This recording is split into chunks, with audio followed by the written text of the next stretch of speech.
The evening sun dipped behind the hills of Nsukka, casting long shadows across the red clay path that wound through Owerri village. Smoke rose gently from the earth, and the distant sounds of mortar and pestle blended with the chirping of crickets. In a compound shaded by an ancient ube tree lived Adaeze, young, striking, and bound by tradition. Her husband, Obinna, was a quiet man, a palm wine tapper who left each morning before the rooster crowed and returned long after the sun had retired. Their marriage had followed every sacred rite. The Ukwani has been performed, tying Adaeze spiritually to Obinna's people. The ancestors has been called, the Allah, the earth goddess, had witnessed the covenant. In the eyes of the land, Adaeze no longer belonged to her father's house. Her soul, her body, her destiny all belonged to Obinna's lineage. For a time, her life was quiet and content, but time has a way of unsettling even the most peaceful homes. It began during the New Yam festival. The village square was alive with music, masked dancers, and steaming pot of yam pepper soup. Adaeze sat with the other women, her wrapper neatly tied, her face calm, but her eyes drifted often to a man who leaned casually near the edge of the gathering. He was not from their village. Tall, broad-shouldered, and confident ease of someone who has seen other towns, other markets. His name was Okechukwu, a young merchant from Egede. He caught her gaze, smiled, and Adaeze smiled back. Obinna was away more often now, traveling farther to tap tall palm trees that bordered the neighboring villages.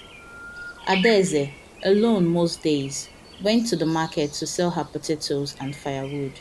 There she saw Okechukwu again and again. "Let me help you carry that," he offered one day, already lifting a basket before she could answer.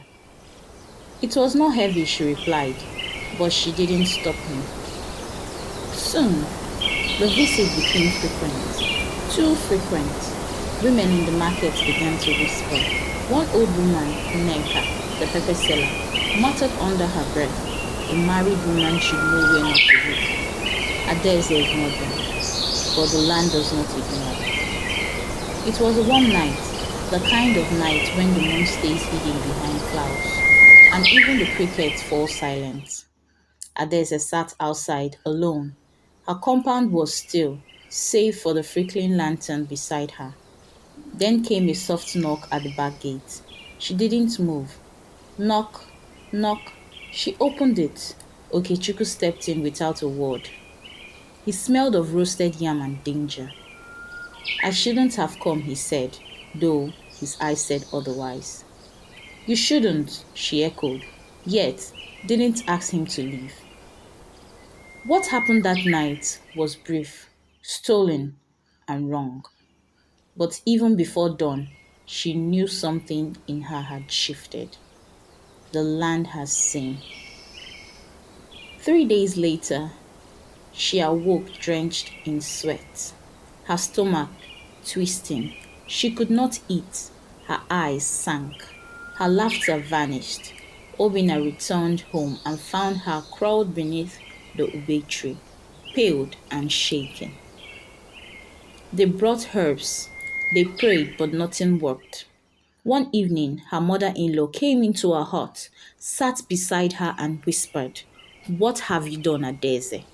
Tears filled her eyes, but she said nothing. The next morning, they summoned the Dibia. He arrived in silence, his staff carved with sacred symbols, cowries in his hands. He spread the cloth beneath the ube tree and cast his cowries. The wind held its breath. Then he looked up, eyes hard. "She had committed Alu," he said. "The land is rejecting her." The village gathered. Obinna stood to the side, arms crossed, his face unreadable. Adaeze, barely able to walk, was brought before the elders. The town criers beat its gong, and the old women covered their mouths. Children stared with wide eyes. I'm sorry, Adaeze whispered. I was weak. I broke my vow. I have defiled myself and the land. Gasped. Someone spat into the dust. A woman shook her head and murmured, Nwanyi dị ihe ọjọọ. But the elders did not shout. They only nodded, solemn. Bring the goat. They led a white goat forward. Unblemished, it was sacrificed at the shrine of Allah. The earth drank the blood in silence.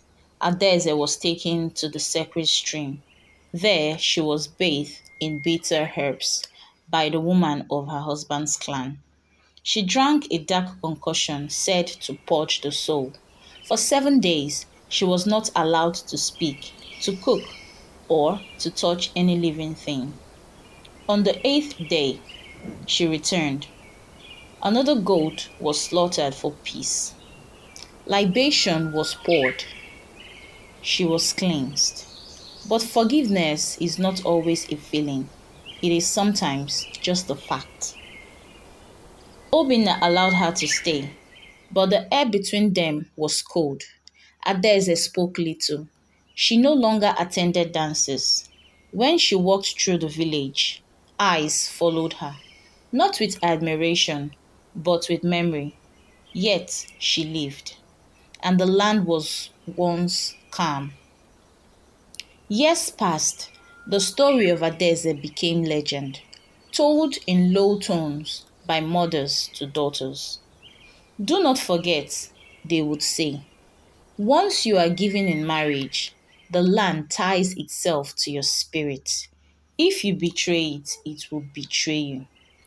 Even now, in the quiet corners of Nsukka, when a woman falls ill without cause, some will whisper, let her confess before the land remembers.